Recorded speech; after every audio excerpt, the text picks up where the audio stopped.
Hello, my name is Marcus. I'm the compiler of a collection of therapy quotes entitled 1001 Windmills of the Mind.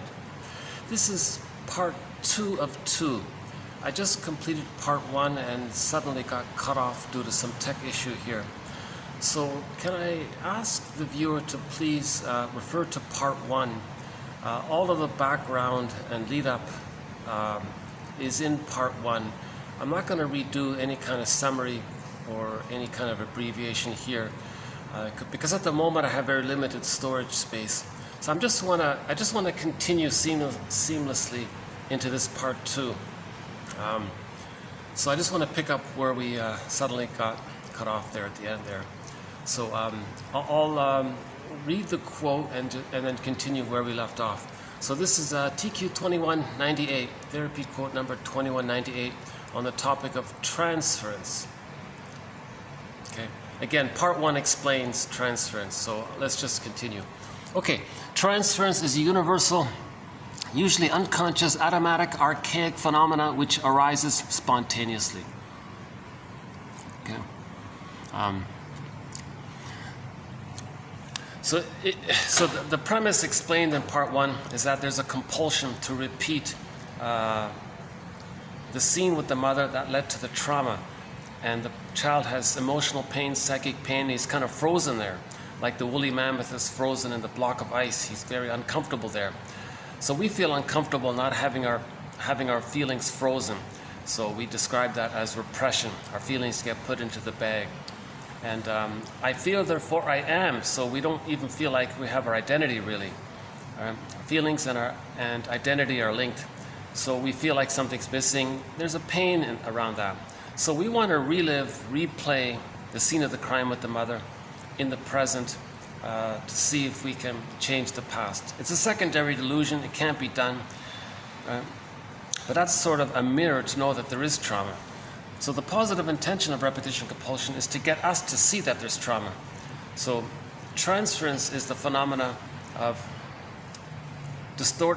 using the present and then transferring the whole thing in the past in the present, to relive the past in the present, using people in the present as characters from the past to see if they can get a better past. See?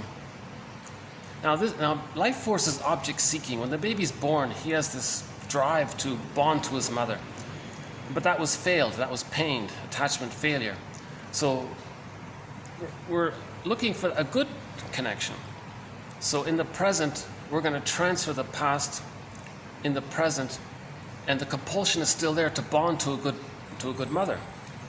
So we're going to distort the present. Someone's going to be sort of representative of good mother, and we have this drive to replay the past in the present to see if we can repair, restore, find the good mother in the present. So the play is called "I love you, you're perfect, now change." I love you, you're perfect because you remind me of the past. Right. Now change, be a good version of the past. I want a better past. I can't live with that frozen past. If I have a good past, then I can feel. So we repeat because we lost our feelings. We don't have our feelings, and that's why we are repeating. Once we're aware of things, we can start to mourn the process. We can start to engage in the mourning process. That's called the truth will upset you free. Now your feelings are coming in. Once we get our feelings, we stop repeating. You see. Stern, 1937, saw the biological matrix of transference in the conditioned response in which reaction to previous experience is transferred to a perception symbolizing it. So something basically reminds us of the past. So the person in the present is a metaphorical symbol for the past. So they stand in for the past. Now we're going to transfer the whole thing from the past in the present because the present is a representative of the past. Now we want to reenact, replay with the person in the present, the disappointment with the person in the past, hoping that the person in the present can, in our fantasy, be the good breast mother from the past. It can't be done. Right. New situations derive meaning from and reactivate previously experiences. Right? So in part one, we talked about Edmund Berger's metaphor of the record. He says every neurotic, anybody with an insecure attachment style, developmental trauma, interpersonal trauma, relational trauma, strain trauma, emotional,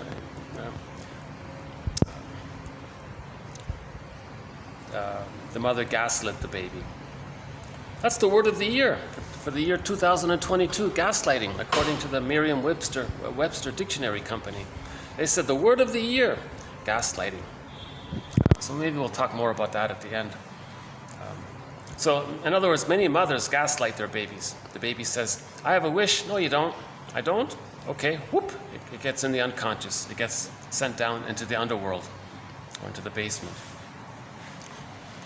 Mother, I feel badly about not feeling my needs and my wishes. No, you don't. Really, I don't. So you're lying to the baby. No, I really feel angry. No, you don't. I don't see it. I can't accept it. I mean, I can't feel it. It shouldn't be there. I don't feel. So whoop, his feelings get put into the bag. That's a trauma. You can feel it already. Just in that. If you can imagine a baby in that interaction, in that dialogue just now, that's very painful. And it's stuck there in this constant pain. That's why he wants to replay the interaction with the mother with somebody. See, it's timeless back in the primary process thinking. It's timeless. So they're going to replay it again and again until they get the happy outcome they need, until wish fulfillment, until they get their feelings seen and respected, and then their needs met in relation to it. So feelings and needs are linked like that. Stern compared transference to the unextinguished conditioned response. There is a fixation to past response instead of objective evaluation to the present. You see? So fixation to the trauma, that leads to repetition-compulsion. So that's the theory. When we're traumatized, we're fixed there, we're stuck there, like the woolly mammoth is stuck in the ice. We're stuck there, that's pain. We don't want to have this psychic emotional pain, psychological pain. So to not feel that pain, we need the love instead of being the rejection. So we're going to reenact, replay with people in the present, use the present as a new version of the past, to have another past, because there's no time there. So the past is just now all the time. So they want to have another past to replace the painful past and have a better past for the past. That kind of thing. So that's what he means by an unextinguished conditioned response. Interesting that he used that phrase because there's like a fire there. The baby is feeling constant shame and anger by the misattunement by the mother. So there's like a constant fire there. How do you extinguish this burning feeling? Well, that's why there's repetition-compulsion, to not feel the shame. So we got to face the shame, feel sad about it. Then the tears, then that extinguishes the fire from our tears. Following Nunberg, 1951, I shall define transference as the displacement of aspects of an unconscious mental representation of an object onto a mental representation of a current external object. So in part one, we talked about the representation. The baby creates an imago of his mother. But this image that he creates is primarily made up, composed of the baby's wishes, the baby's feelings. The baby has pictorial thinking. So he creates a picture of his feelings and his unmet needs, and he creates this elaborated image onto the screen of the mother. So the mother was just this, like a canvas. The breast was a canvas, let's say. But he paints on it an image of the mother as being like a giant because she's so grand and important and powerful compared to the helplessness and small size of the baby. So now there's this giant. The baby's enraged. The giant is enraged. The baby wants to take in. He can't accept that. No, the enraged giant wants to take him in. So he creates an image of the mother as this boar monster that wants to eat the child. Using yesterday's reference. Or any kind of devouring monster that wants to eat the child. In Hansel and Gretel, the witch wants to eat the children. A book is called So the Witch Won't Eat Me. So the baby creates an imago. Okay. Now, in the present, if somebody is symbolic or has some trait of the parent, they're going to transfer elements of that image, the boar queen, onto the person in the present and say, I love you, you're perfect, now change. Or coax them to disappoint them, to reenact the disappointment. Or identify with the aggressor, shame them, and then to communicate that the mother shamed them. So they might reenact the trauma with the mother by seeing their innocence onto others, doing to others what the mother did to them, to communicate what the mother did to them, and that's how they're reenacting the past. And we talked about the fusion of the two.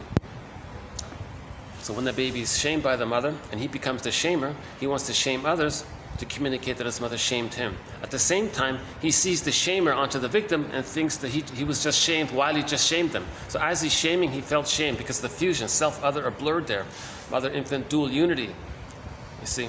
So he sees the rejecting mother onto others. He identifies with the rejecting mother at the same time as he shames the others because he sees his innocence onto other. Okay. So he identifies with the aggressor to shame himself because he's the mother and he sees himself onto others. He wants to shame himself, put onto others to communicate that he did to his mother that he didn't like how she shamed him. So he's reenacting it to express his anger that he didn't like what happened. Right? And this reenactment is an attempt to get the mother to change her ways. At the same time, he sees the witch on the other, and as he's shaming his innocence, he thinks himself, the mother, just shamed him. So there's the hocus pocus double focus. So it's called primary process thinking. Things condense, there's displacement, there's projection, there's Alice in Wonderland, things can morph. There's no time there, it's timeless. You know, so it's a different world. We live in two worlds, right? So we want to understand this fragmented soul world. It's called a non-reporting. This is all in the non-reporting brain. Again, back to part one. Because my phone, if my phone does suddenly cut out, there'll be a part 3. But let's see if we can get this in 2 parts here.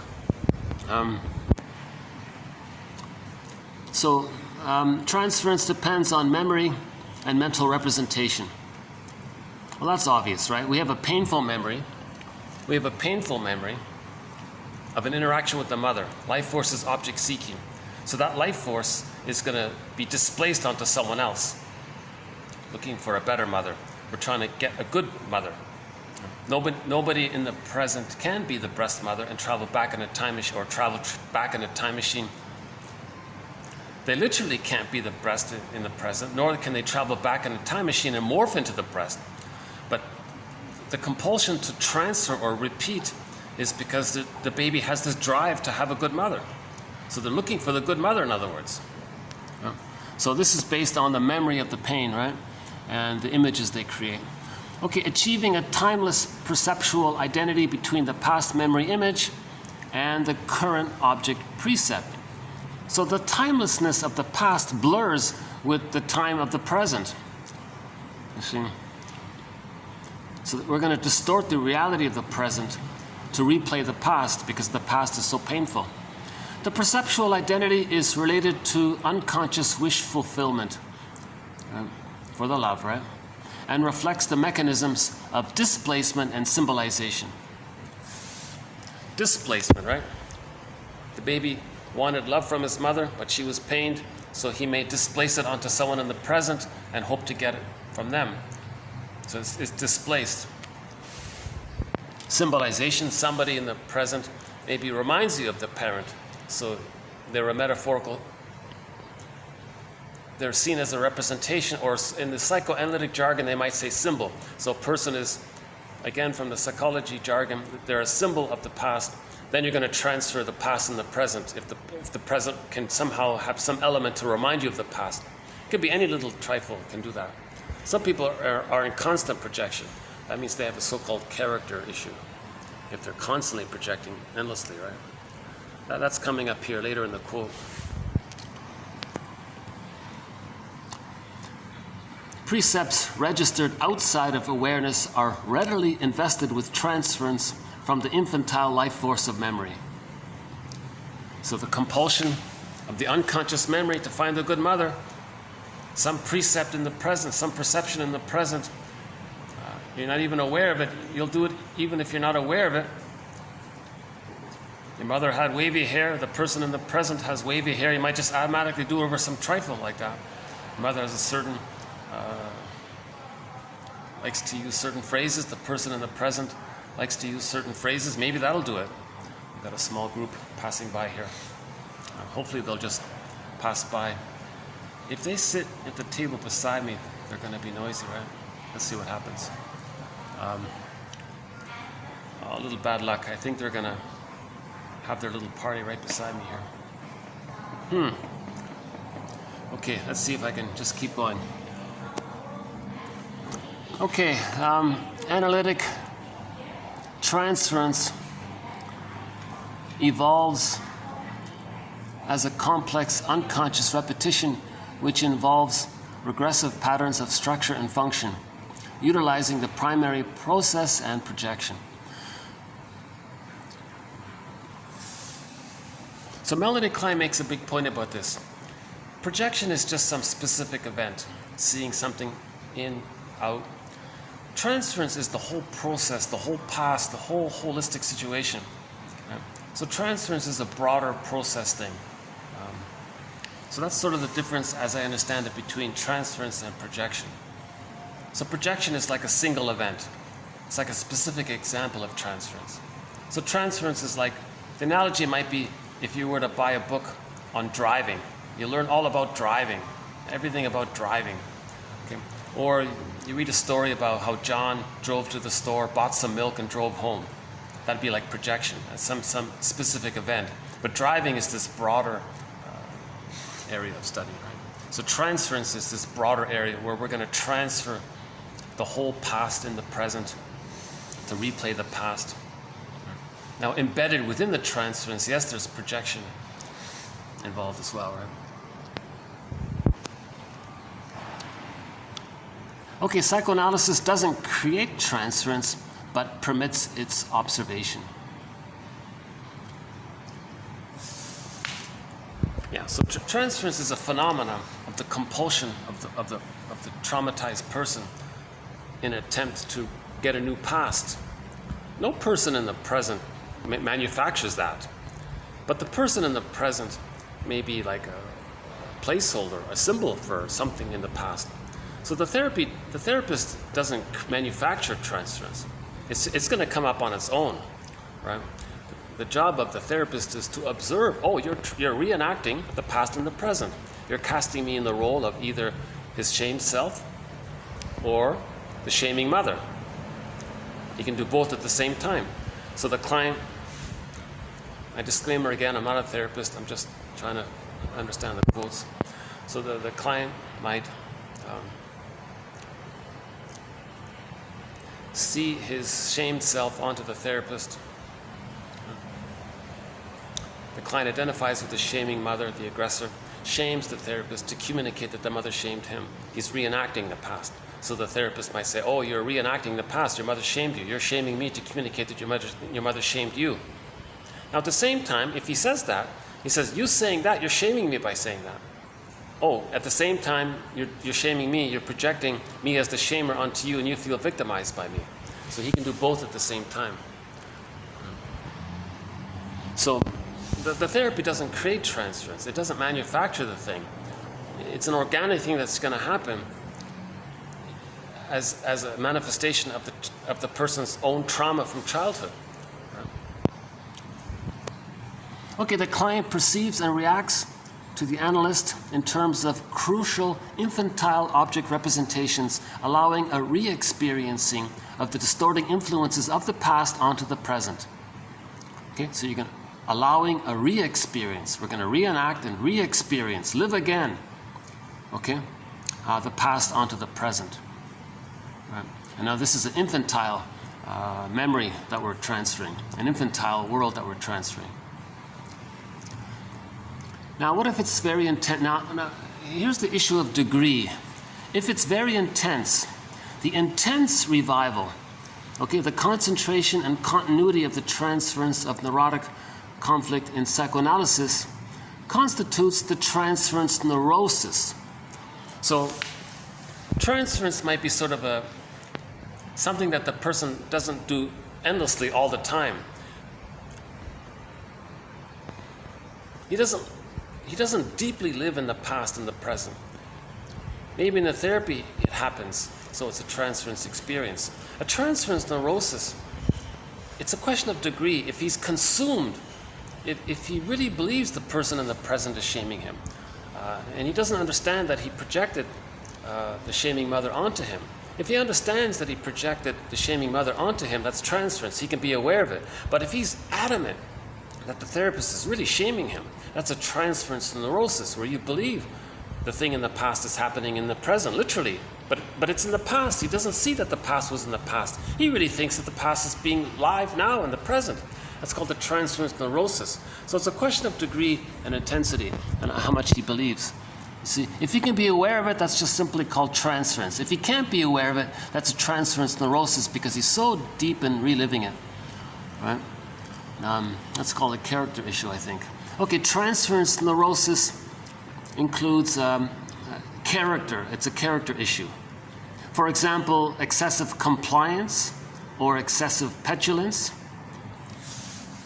So if he's constantly in this passive compliant state, that means he's constantly projecting the shamer onto everybody.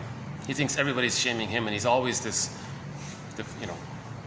wounded one, right? Or he identifies with the aggressor, and he's constantly petulant towards others. He's constantly rude and shaming and aggressive towards others. That's a transference neurosis. So a person with the bully pattern, a person with the narcissistic pattern, they're in a constant state of transference neurosis. It's their character, it's their personality. So all of these difficult personality patterns, another way to say it is that they're in a constant state of transference neurosis. So constant cynicism, constant petulance, constant bullying, constant shaming, they're in a constant identification with the aggressor, and they're constantly shaming others to constantly reenact what the mother did to them. See? So that's a transference neurosis, where their whole lives are just about repeating and replaying like Sisyphus the childhood situation. That's a neurosis. That's very dysfunctional. Right? The analysis of the transference neurosis. Okay, hold on. Okay, the analysis of the transference neurosis has become the cornerstone of therapy and distinguishes psychoanalysis from all other psychotherapeutic methods. So it's worth spelling that out. That's the difference between psychoanalysis and all of the other therapy models. Psychoanalysis is the one that specifically addresses this issue of reenacting the past and the present and making the person aware of it. Then they mourn, then they realize, then they engage in the grieving process, the mourning process. Therapy is about grieving. Psychoanalysis is about to help the person to grieve, to free the woolly mammoth, to lift the thorn off the woman's back there in the story Kirikou and the Sorceress, the French animated film. Little Kirikou was able to lift the thorn from the woman's back. So I recommend that story. Right?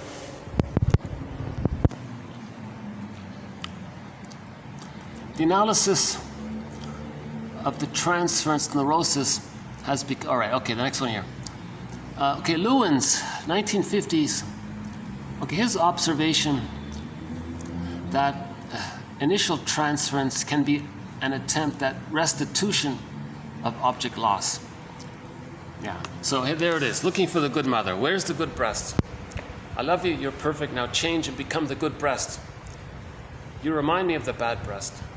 That's very exciting and very promising. Now change and be the good breast. That's the restitution aspect of it. It's an attempt. So transference is an attempt to find the good mother. A generally infantile... Okay, here's an example.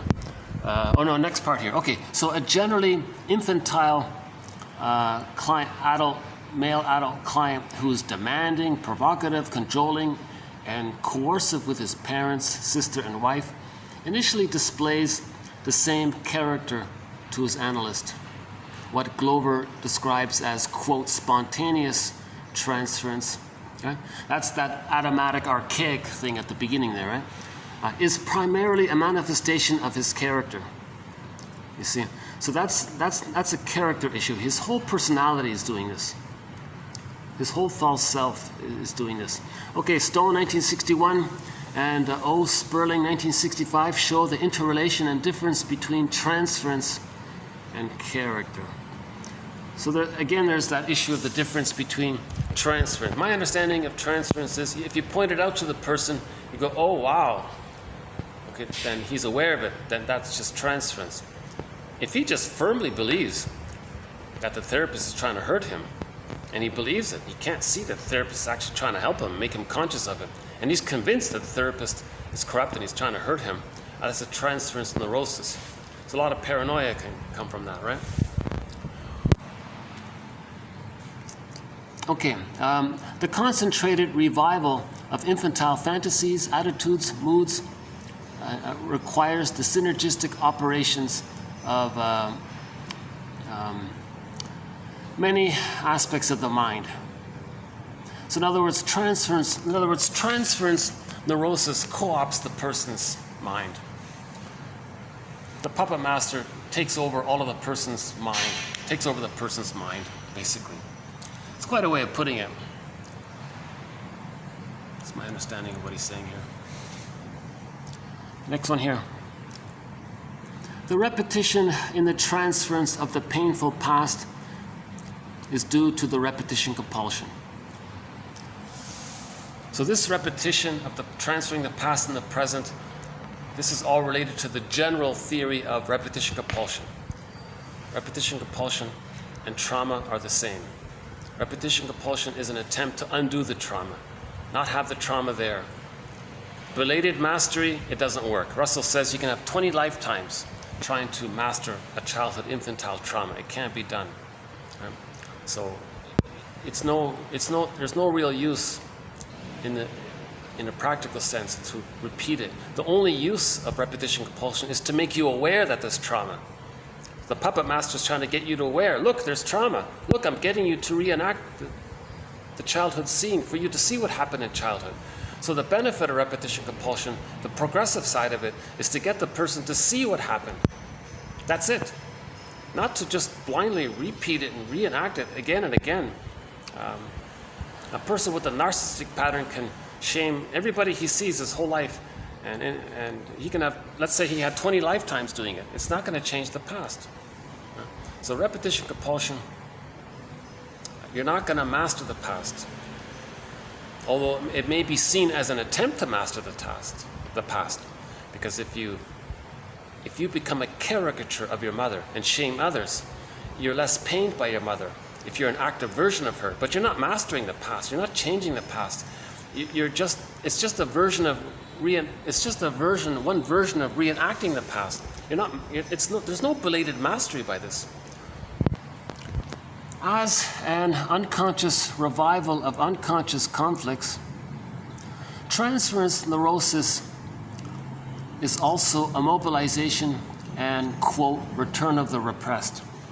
Okay, so here's a clarification of this phrase, return of the repressed. It's repressed. The child was angry, it's repressed. Now he's reenacting it. That's the return of the past. So we can say a return of the repressed. I think a lot of people misuse that phrase. The next one here. The transference neurosis is not inherently therapeutic. It's regressive, although in the service of analysis. It is the analytic process and the therapy work that provide for progressive resolution and the achievement of higher levels of functional organization. So that's what I was just trying to say there. I got it from this point here. Transference neurosis is not therapeutic. It's not therapeutic to shame your friend because you want to communicate that your mother shamed you. The only possible benefit is that you're aware that you're reenacting what happened to you, and then you stop. That's the only sort of progressive element. And then when you stop, you now have a higher level of organization.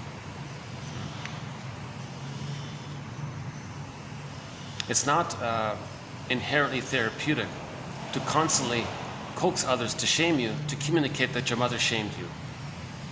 Unless you're aware that you're recreating the childhood past in the present by coaxing the person to act like the shaming mother, unless you're aware of it. That's what he means, right?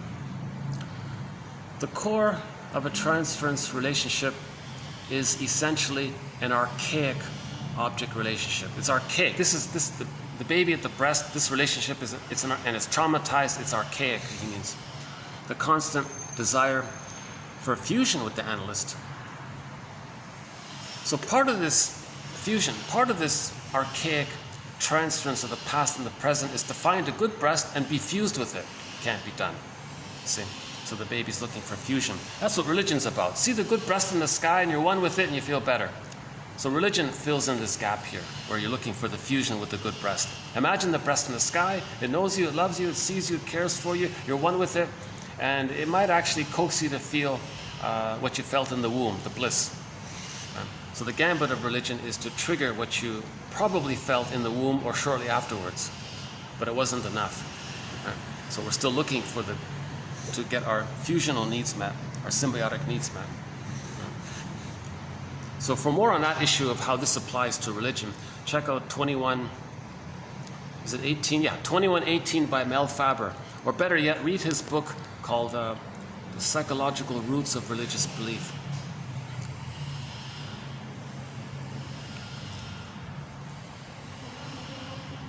And then when the therapist provides interpretations, see that then the client separates, right? Individuates. So we want to, the baby is merged with the mother, he's got to separate and then be himself. Making things conscious helps in that process. Okay, some guy named Stone, 1961, has elucidated the opposite of the converse of fusion. The separation, a situation which reactivates the mother transference of the repetitive phases of separation, during which speech increasingly replaced physical contact. So the baby is one there in a physical way. When he becomes autonomous, he's got more language. That facilitates his individuation. The fusion, it's a more bodily thing. The mother's holding the baby. That's a characteristic of the fusion. It's more of a physical thing. But the separation is more language, like the ability to communicate and make I statements, say what you make an I statement. This happened, I didn't like this. Could we talk about some more language-based kind of thing, right? But if the person doesn't have that more language-based and they're looking for the fusion still, there's more the physical element. So I think a lot of people are watching sports now, and a lot of the antics of the players, they're touching each other, they're excited, they're hugging. There's maybe a little bit of this issue there, not sure. So I'm not sure about whether or not to start a thread on the psychoanalysis of sports. I don't think anybody's really done it. I don't see anybody really talking about the psychoanalysis of sports. About 2 months ago, I did attempt a few ideas around it. So we'll leave that as a question mark for now. Okay, the client demanded the living out of her unconscious transference fantasy with the support and participation of the object. Fantasy was to replace reality. The therapist was to join the denial of the reality in her game of, quote, let's pretend, hoping he would respond to her coercion and collude with her. Some people might do that, right? She might just have the fantasy that the therapist is the parent, and if the therapist colludes with that and acts like a fantasy parent and fits in it and doesn't interpret it but acts it. Now she's living this fantasy in replacing the reality. He shouldn't collude with that. He shouldn't accept her coercion to coax him to play father. His job is to make all of this conscious. The conclusion, a good summary statement. The transference is a guide to the infantile past. It's a guide.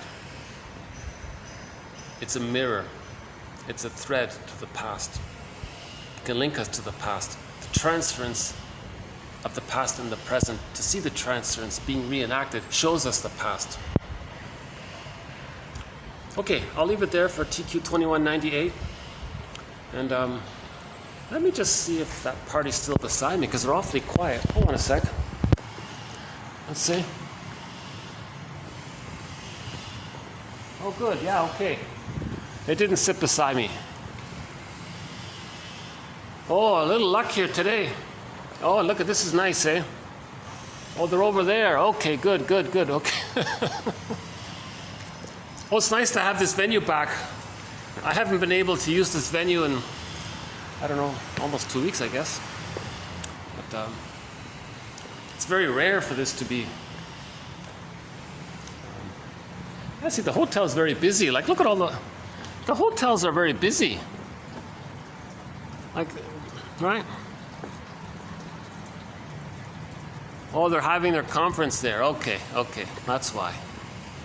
So let me finish this video before their conference is over. That's why this is quiet here. They're all getting the updates to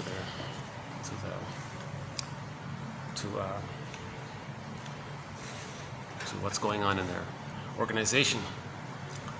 And yeah, I'm sure they get serotonin when they sit in a group. Somebody said just the act of sitting in a circle, you feel safe, you get serotonin just by sitting in a circle. You know, people make fun of the beating the drum. That's a part of it, but because you're recalling the heartbeats. The baby hears the heartbeat, the drum maybe unconsciously reminds you that, but the sitting in the circle makes you feel safe too, right? So are they in a circle? Not sure. Okay. So part one, I think if you go through part one, most of it was presented there.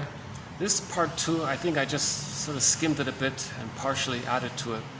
I think part one wasn't too bad. I was feeling the rhythm of part, and then suddenly I got cut off with the storage thing, because my last video from yesterday it's still in the process of being uploaded, so I couldn't delete it and didn't have the storage. I'm using a very basic budget phone here. Okay, we'll do one more quote here, TQ 2119. This is sort of in reference to yesterday's story about the white bear king Balamon. So the bear represented the woman's embodiment. The woman wants to be embodied. You see, the bear is separate from her. Now, when she finds the bear, I want to be reunited with the bear. That's a metaphor to say she wants to be reunited with herself and feel connected to herself.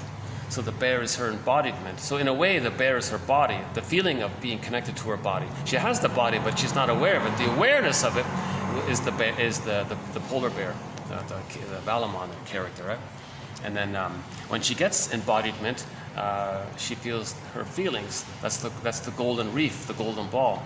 So when we have our feelings, it sparkles, we're alive, it's vibrant, it shines, so we feel alive, right? So the golden reef, or anything gold in a fairy tale, usually it's the sparkling of feeling our feelings, right?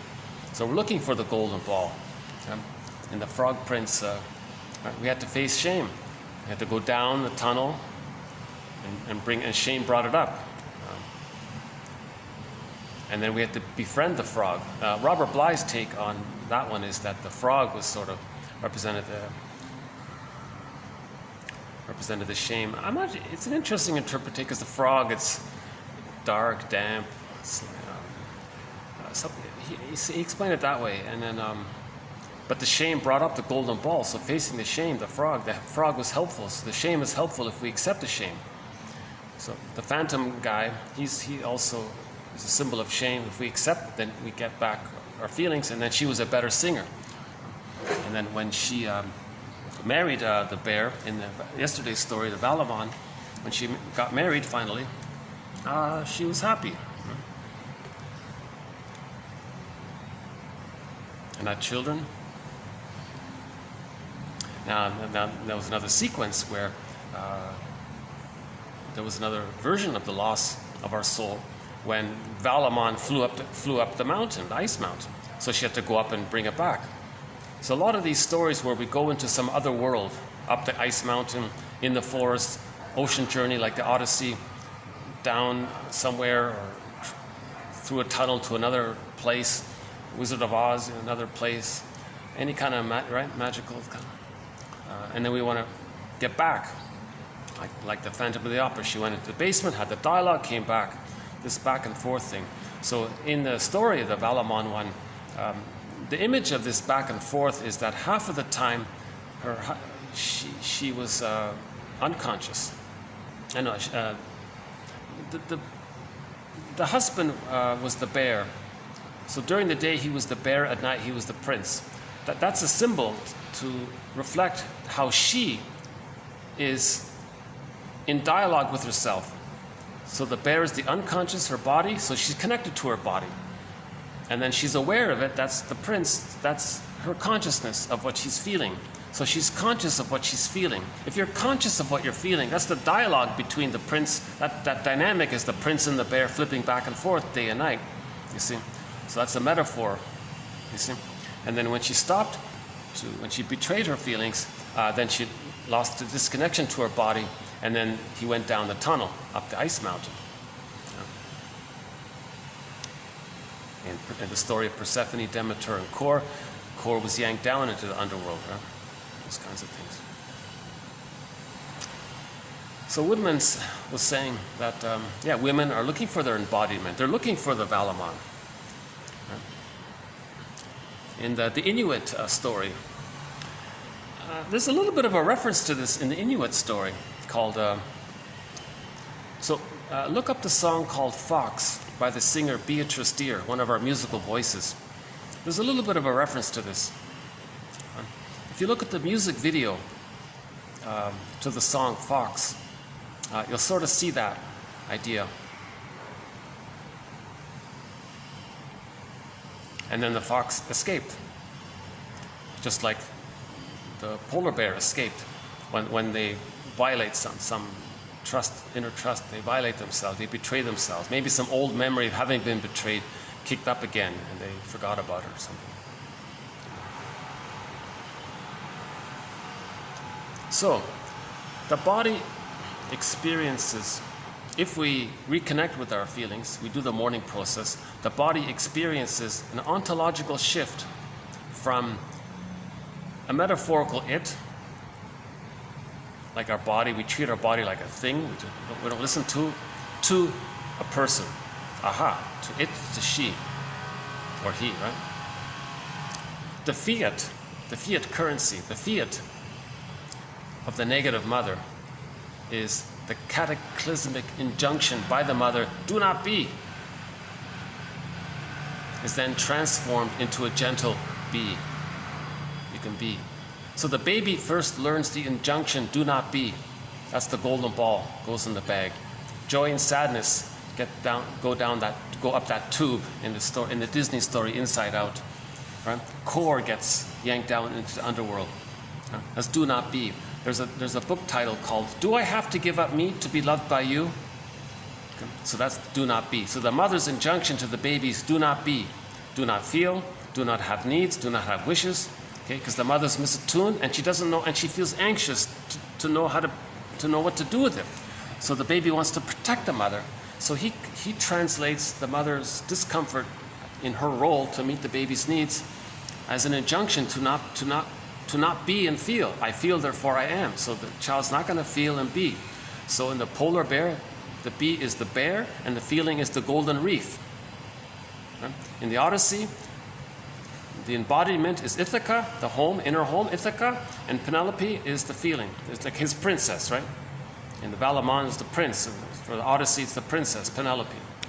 So she's a symbol for the feelings. Ithaca's a symbol for the bear, the inner home. The inner home, the body's embodiment is our inner home. We're looking for our inner home. Our inner home is our embodiment. So in the story of Valamon, okay. Let me just do a snippet of it here. In the story of Valamon,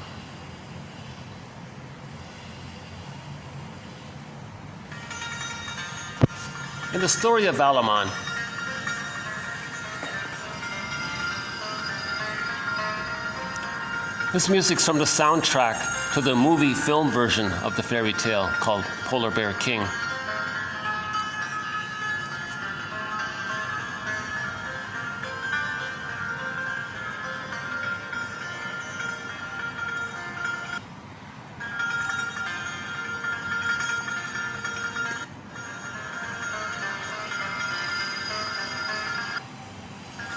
Again, long ago, in a faraway place, in another land, in another time, in some other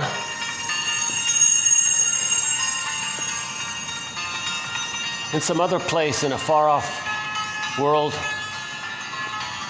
in a different kind of time, there was a king and 3 daughters. The youngest went out to the field, and she saw this white bear with a golden wreath. She talked to the bear and said, "Hey bear, this is very appealing. I really like you and this wreath here. I want to know you more, and actually I'd like to have that wreath as well. How can I have that wreath?"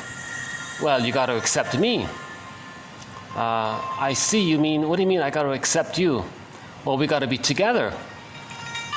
You mean like get married or something?" "Well, that's the idea." "Yeah, okay, I get it.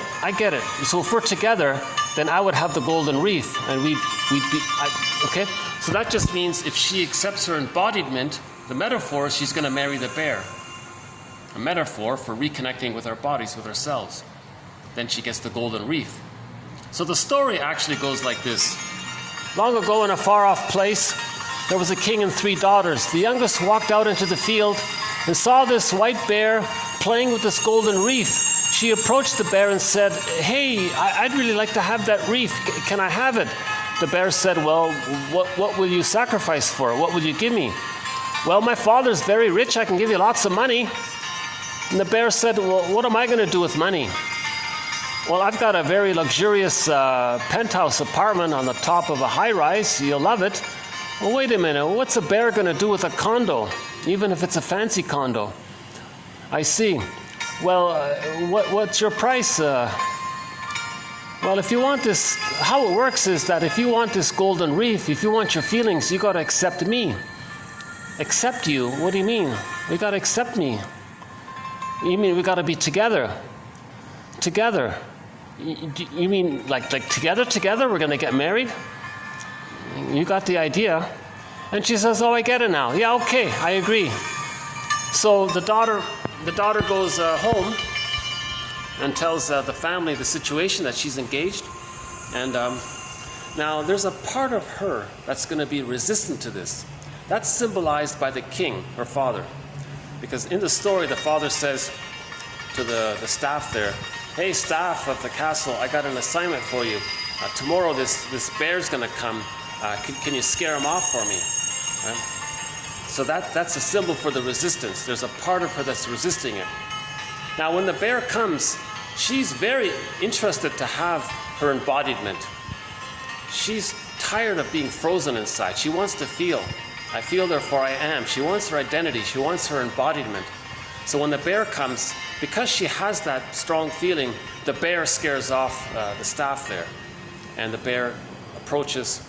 And now another sort of resistance is that the father says to the 3 daughters, the story is, okay, this next part is, we want to convey the idea that in the beginning, so in myths and fairy tales are like dreams. We condense many ideas. So another idea is that when we first don't know that we lost our feelings, we want nothing to do with our feelings. I don't care about them. So when there's trauma, there's denial. There's shock, denial. So we don't even think about it. We're in denial of it. Okay, so keep that in mind. So back to the story. The king says to his 3 daughters, well, the tradition in our land here is that the oldest marries first. So he sends out the oldest daughter to greet the bear.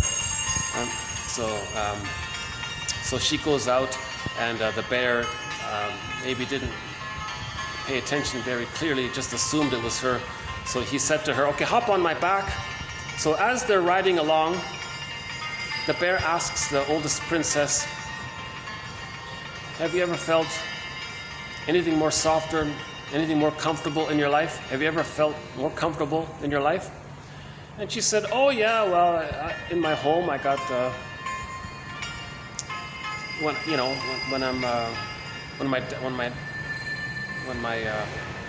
When I play with my father, I feel more comfortable than this. Oh, that's interesting.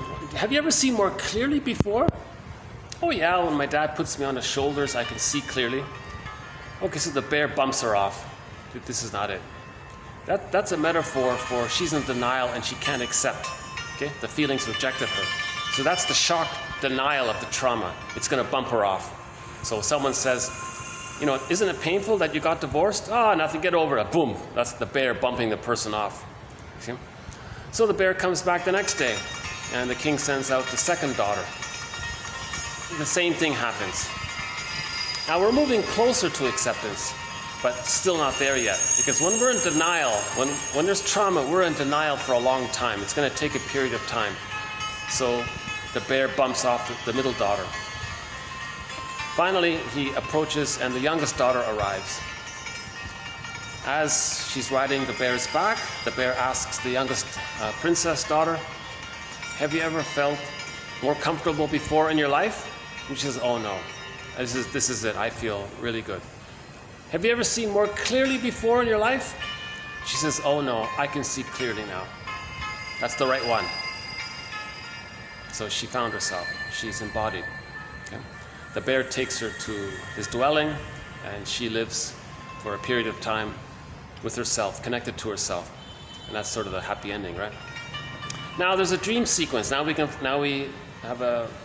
recycle things. The ending is the beginning. Now we can replay it in a different version. So at some point, she breaks the dialogue between herself.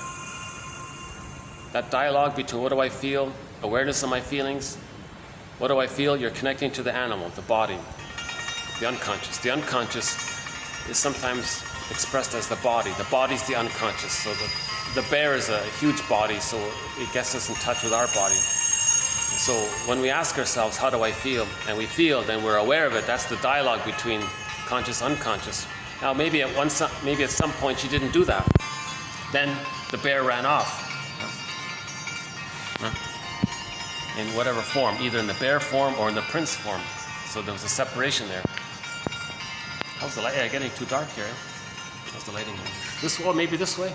Is that better? Let's try it this way. Nice music, eh, from the soundtrack? I love this song here. It's only a minute long, but a minute and a half or something. But it fits nicely for the story. So, so in the next part of the story, we see the abduction. Valamon is swooped up to the mountain, and he's going to be married to the devouring monster. That's the boar queen.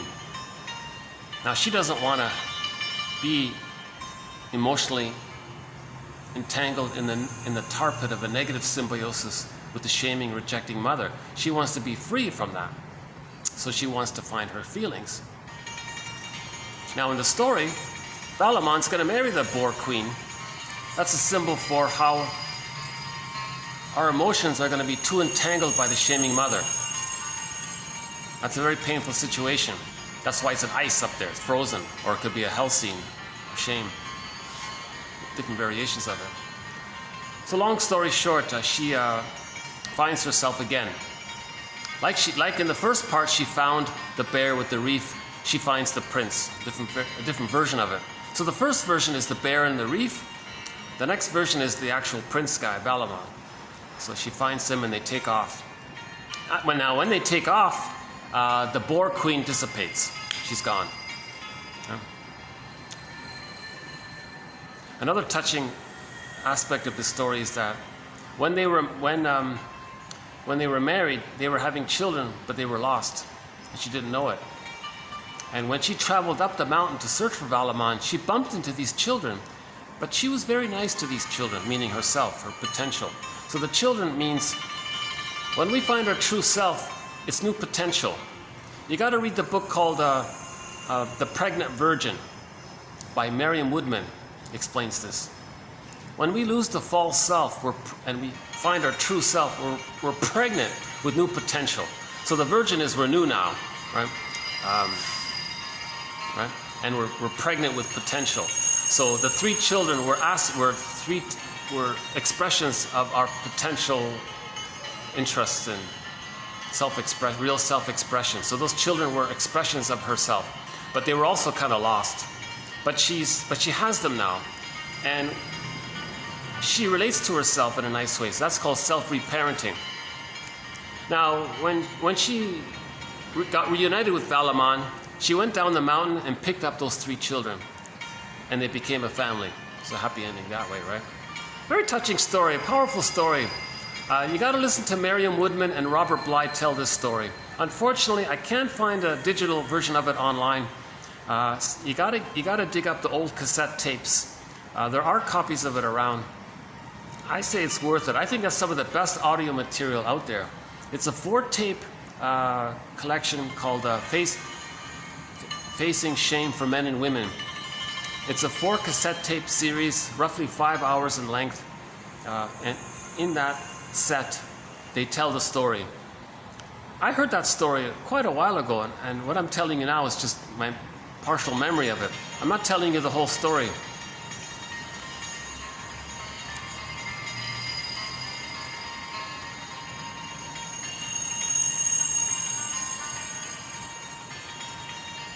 But I think I covered sort of the gist of it, right?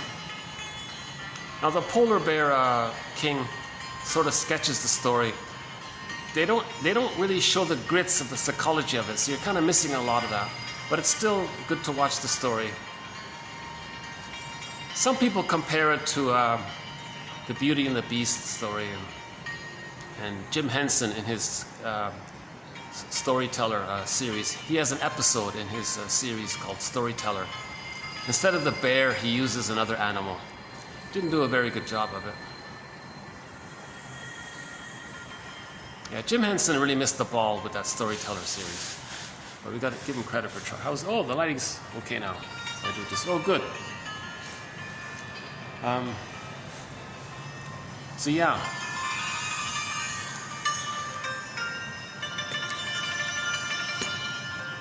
It's considered a sacred story. The White King Bear, Valamon.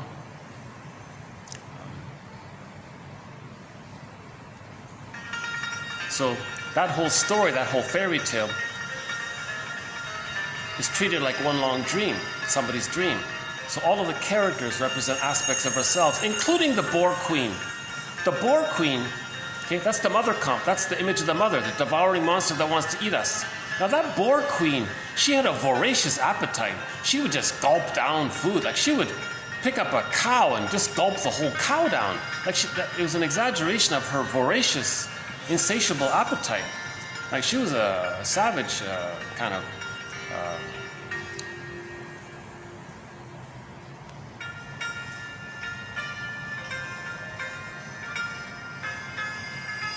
So that's the oral greed. The baby wanted to take in mother's love. He's hurt by it. He's enraged. So there's the element of this wanting to gulp in. You can think about emotional eating, you're just gulping in the food or something. So that's so Robert Bly's yesterday in his quote is, when we read a story, we're surprised at the level of inclusiveness asked of us. We're meant to include into our consciousness that all of these characters are aspects of ourselves, including the devouring monster. That's an aspect of ourselves. That represents our infantile rage, our oral hunger. Okay? The woman gulps down the cow or something. And that represents our oral rage and hunger for not getting the love, for being misattuned. Right? Now, the baby was kept alive by the powdered stuff or something. We're talking about the emotional side of things. The love side of things, right? The spiritual essence. Right? I remember in that tape, Robert Bly said, "How do you feel about the dissipation of the Boar Queen?" And a wide variety of answers from the audience participants. A lot of people didn't get the story.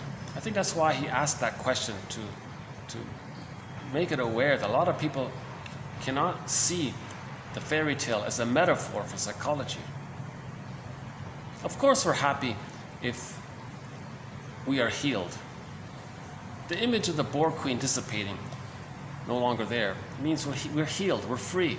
The woolly mammoth can run free now from the block of ice. He was stuck for 30,000 years. I imagine he would feel quite happy if he could run freely again. He's not going to say he misses the ice block, you know. He might feel a little strange, but ultimately he feels free and relieved, you know.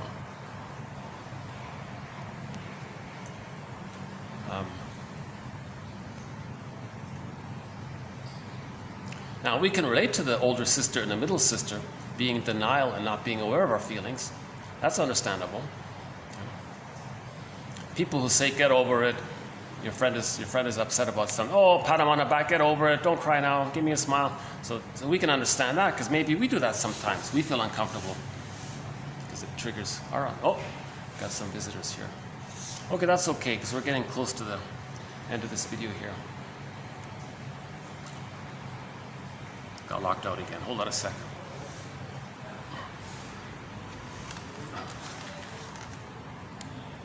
Oh, maybe their meeting is over, huh?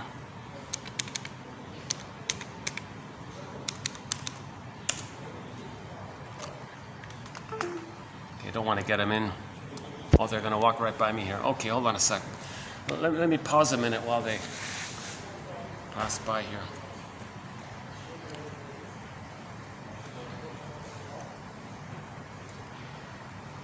Okay, let's start to wind down this part 2.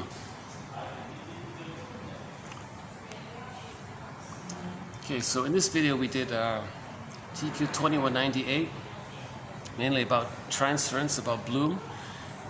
I think this is a very helpful discussion about transference by Bloom. I highly recommend TQ 2198, a read through, or better yet, read his whole article, the full thing.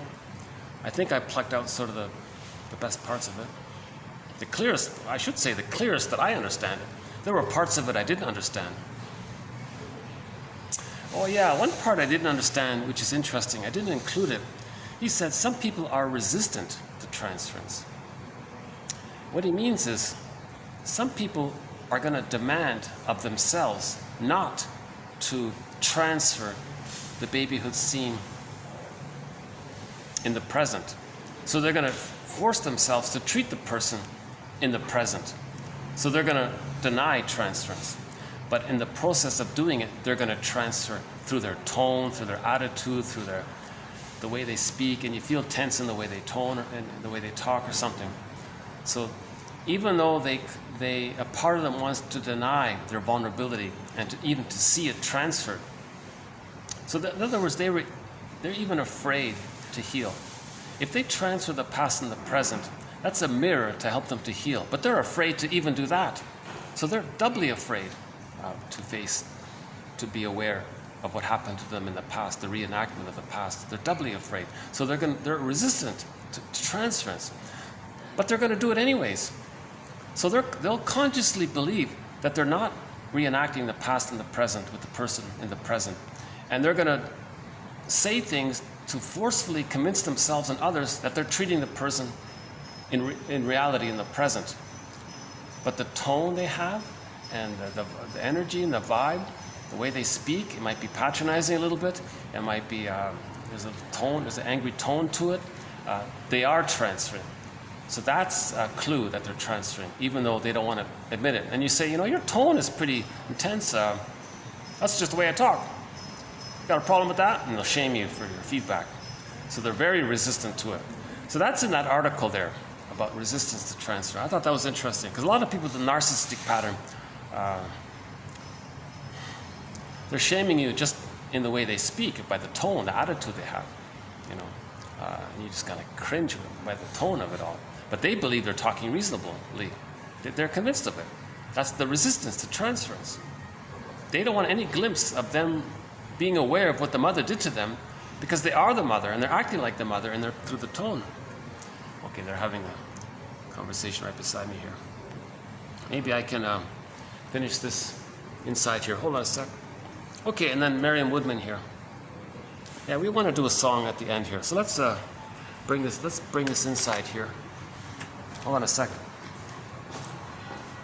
Let's take this inside here. See, if I can hear the neighbors, the next conversation, it's kind of distracting me. Okay, let's finish this here.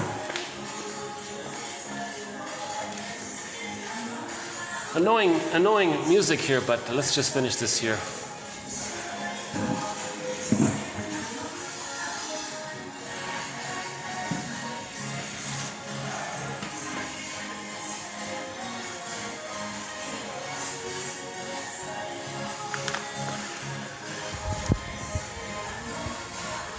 Okay, that's great. I almost got 2 hours in this nice location. I'm very grateful. I'm very grateful if I can get a portion of my video out in that nice venue here. My past 3 videos were also pretty good.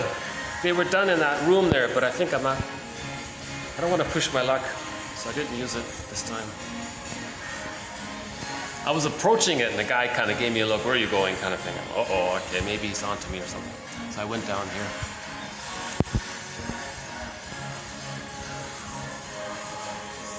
So, oh, there's me there.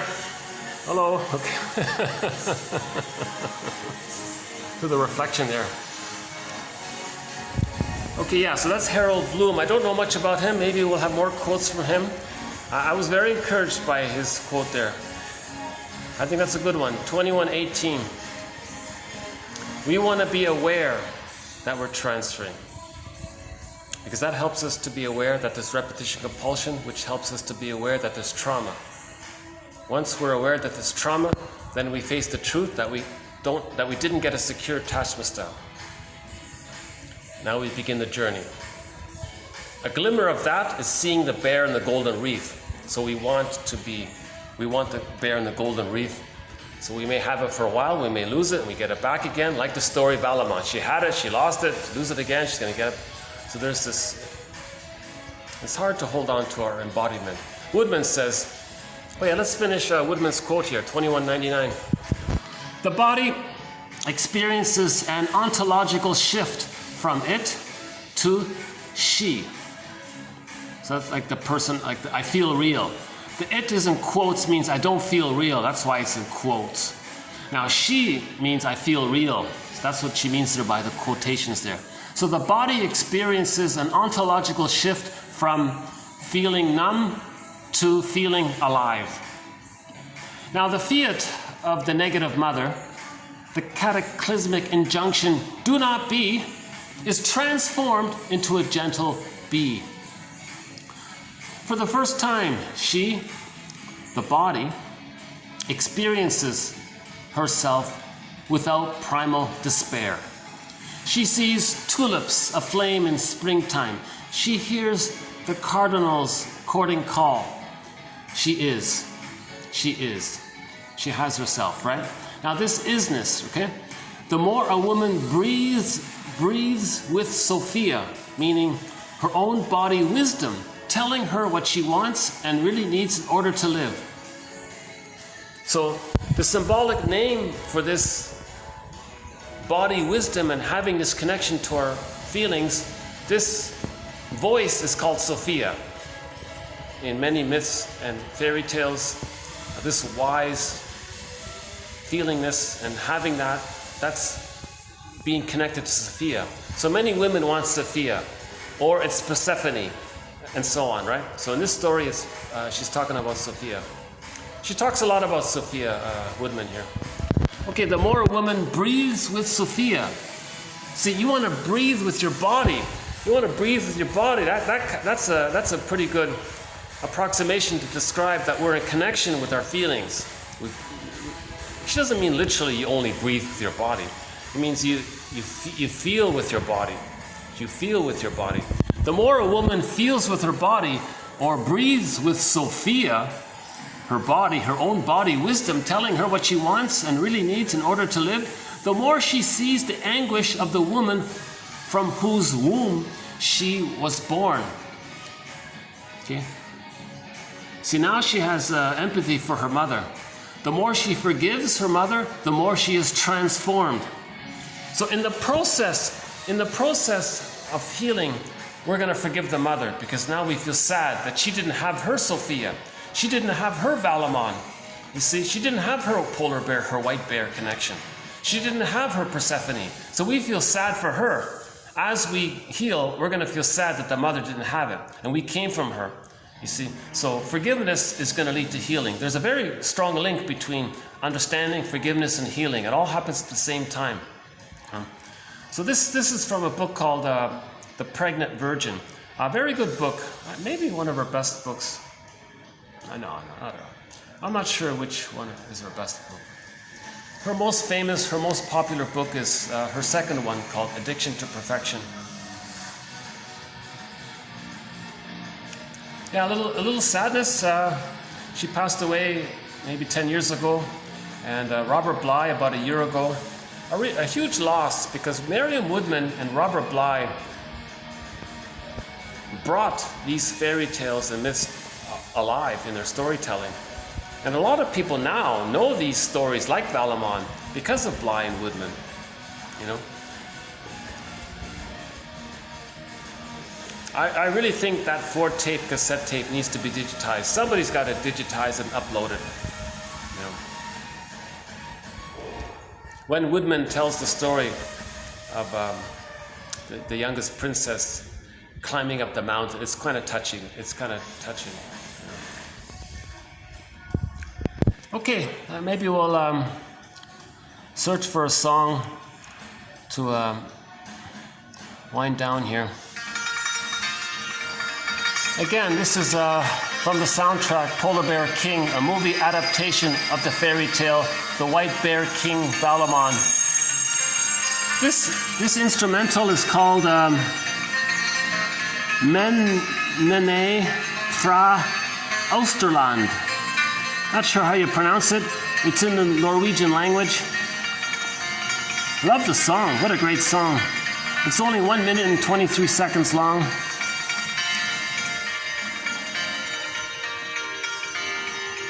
I love the second part here, this one here.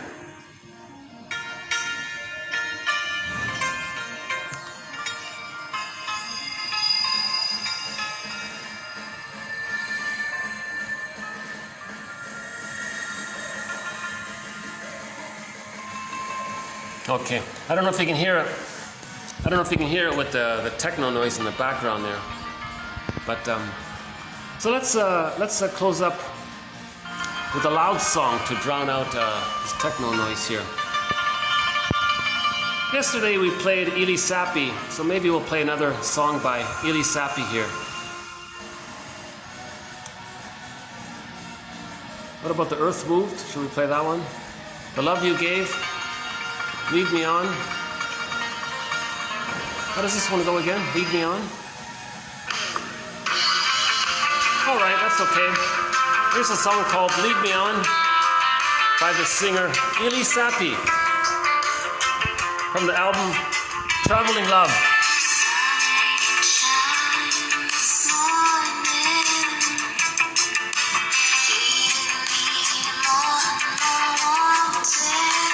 Very good album, Traveling Love.